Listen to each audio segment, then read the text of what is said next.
Halo, Assalamualaikum. Ketemu lagi bersama aku Lili di As Lili. Pada video kali ini, aku mau membahas tentang pertanyaan yang banyak banget ditanyain sama aku, yaitu soal usia berapa sih idealnya anak masuk sekolah gitu ya, terutama untuk orang tua yang anaknya itu punya usia tuh nanggung di tahun ajaran baru. Misalnya di bulan Juni itu umurnya adalah 4,5 tahun gitu ya. Jadi orang tua ini bingung nih, anaknya mendingan ditunda dulu sekolahnya, TK-nya gitu ya, atau sekarang aja nih sekolahnya. Tapi takutnya itu kalau misalnya disekolahin sekarang nanti sekolahnya kelamaan dan anak jadi bosen, atau kalau ditunda nanti anaknya jadi ketuaan. Nah, nanti aku akan coba bahas satu persatu ya. Oke, sekarang kita bahas dulu resiko-resiko gitu ya yang bisa terjadi nih kepada anak yang akan disekolahkan ketika usianya itu terlalu muda gitu ya. Katakanlah misalnya orang tua memutuskan untuk menyekolahkan anak di usia 4,5 tahun untuk masuk TK gitu ya. Nah, pilihannya ini ada dua nih ya ketika anak dimasukkan sekolah TK umur 4,5 tahun. Apakah anak ini akan sekolah TK-nya selama 3 tahun, berarti antara TKA atau TKB-nya itu 2 tahun, atau TK-nya tetap 2 tahun, tapi SD-nya jadi lebih awal. Nah, itu masing-masing akan ada resikonya nih. Saya coba bahas dulu ya. Oke. Untuk anak yang sekolahnya TK-nya 3 tahun, itu biasanya yang dikhawatirkan oleh orang tua adalah anak menjadi bosan gitu. Nah, apakah benar anak jadi bosan ketika anak sekolah TK-nya itu 3 tahun? Jawabannya bisa iya, bisa enggak gitu. Kok bisa dua jawabannya gitu ya? Nah, ini sebenarnya tergantung lagi sama sekolah yang memberikan pembelajaran pada anak. Kalau misalnya sekolahnya itu memberikan pelajarannya itu yang itu-itu aja, repetitif, atau misalnya pelajarannya tuh nggak ada perbedaan nih antara tahun yang lalu sama tahun yang sekarang gitu ya, itu tentunya pasti akan membuat anak menjadi lebih bosan gitu, karena kan walau bagaimanapun itu sudah pernah dia lakukan gitu ya. Nah, kecuali kalau misalnya orang tua bisa menemukan sekolah yang bisa memberikan pembelajaran yang disesuaikan sama kondisi anak, nah tentunya itu akan lebih baik gitu.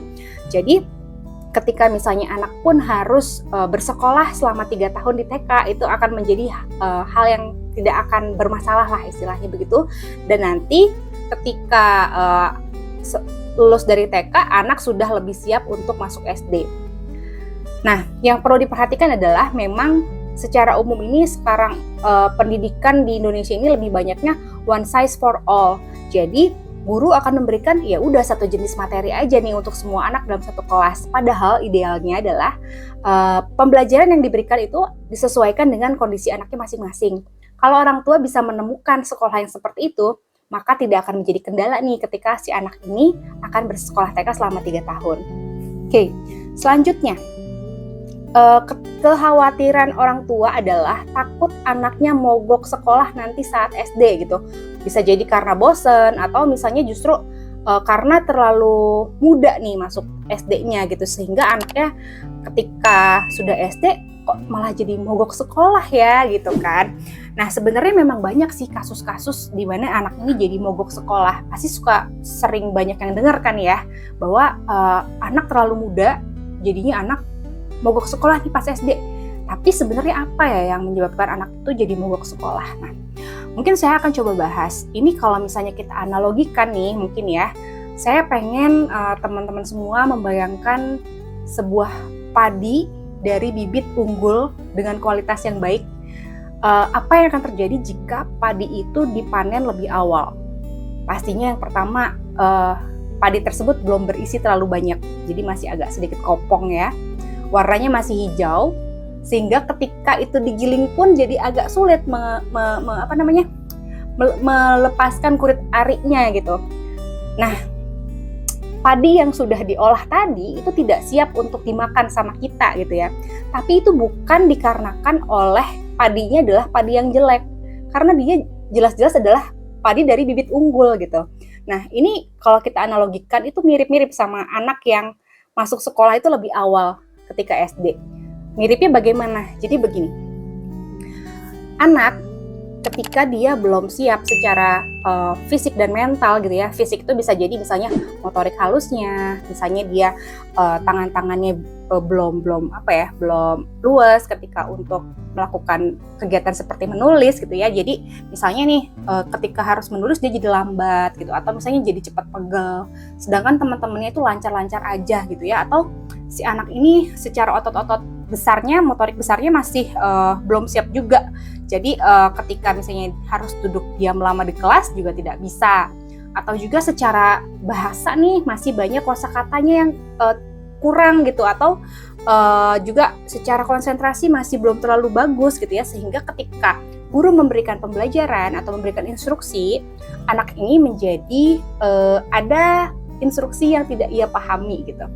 Nah, si anak ini akan merasa, oh saya tidak mampu nih. Teman-teman saya yang lain bisa. Teman-teman saya yang lain bisa nulis cepat gitu, tapi saya kenapa nggak bisa ya? Oh jangan-jangan saya ini ekstrimnya menganggap dirinya bodoh gitu ya. Nah sebenarnya bukan karena anaknya bodoh gitu, atau sebenarnya bukan karena anaknya tidak mampu, tetapi itu dikarenakan anaknya terlalu cepat menghadapi tuntutan yang tidak diimbangi dengan kematangan fisik maupun psikologisnya dia. Oleh karena itu ketika anak memilih gitu ya kegiatan di sekolah yang penuh dengan tuntutan di mana ia belum siap, dengan kegiatan di rumah yang mungkin lebih santai, lebih banyak tidak ada aturan dan sebagainya, tentunya dia akan lebih memilih untuk kegiatan di rumah. Akhirnya dia jadi mogok sekolah. Nah, seperti itu kira-kira yang menyebabkan anak ini menjadi mogok sekolah gitu. Nah, dari dua penjelasan tadi gitu ya, sebenarnya kalau misalnya kita lihat, sebaiknya tuh memang anak itu disiapkan masuk SD itu sudah cukup umur, sehingga anak menjadi siap dan tidak memiliki permasalahan. Kalau mau disekolahkan lebih awal, silakan, tetapi silakan mencari sekolah yang memang bisa memfasilitasi anak dengan baik.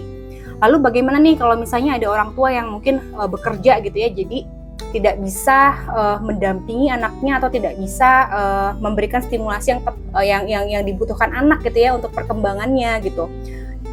Ya kalau misalnya pilihannya memang lebih baik dia disekolahkan gitu ya dibandingkan dia di rumah gitu ya tidak ada stimulasi, ya mungkin memang lebih baik sekolah gitu. Tapi kembali lagi, jika memang harus lebih awal dan harus lebih lama di sekolah, sebaiknya mencarikan sekolah yang memang mumpuni untuk anak, yang bisa memfasilitasi anak dengan baik.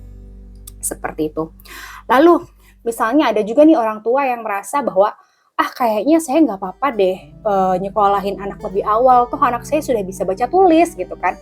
Nah, yang mungkin harus diperhatikan oleh orang tua adalah syarat untuk anak masuk sekolah, untuk siap untuk tuntutan-tuntutan di SD, itu bukan cuma baca dan tulis aja. Baca dan tulis itu ya merupakan hal yang modal anak untuk belajar, betul. Tapi bukan cuma itu. Gitu. Kita juga harus lihat bagaimana kemampuan konsentrasi anak, bagaimana kemampuan berbahasa si anak, bagaimana kemampuan sosialisasi si anak, bagaimana juga cara anak meregulasi emosinya.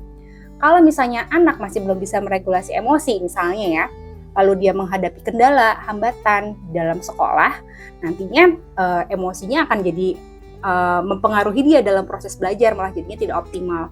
Atau ketika tadi dia masih belum bisa konsentrasi dengan baik, justru nanti informasi yang didapat ketika proses belajar di sekolah juga tidak dia serap dengan baik juga gitu. Nah nanti hasil pembelajarannya juga menjadi tidak optimal. Nah, mungkin dari penjabaran yang tadi, simpulannya adalah semakin matang usia anak untuk sekolah, maka dia akan semakin siap untuk belajar dan itu akan semakin baik. Mungkin sekian penjelasan dari saya, mudah-mudahan bermanfaat. Sampai ketemu lagi di video berikut. Dadah!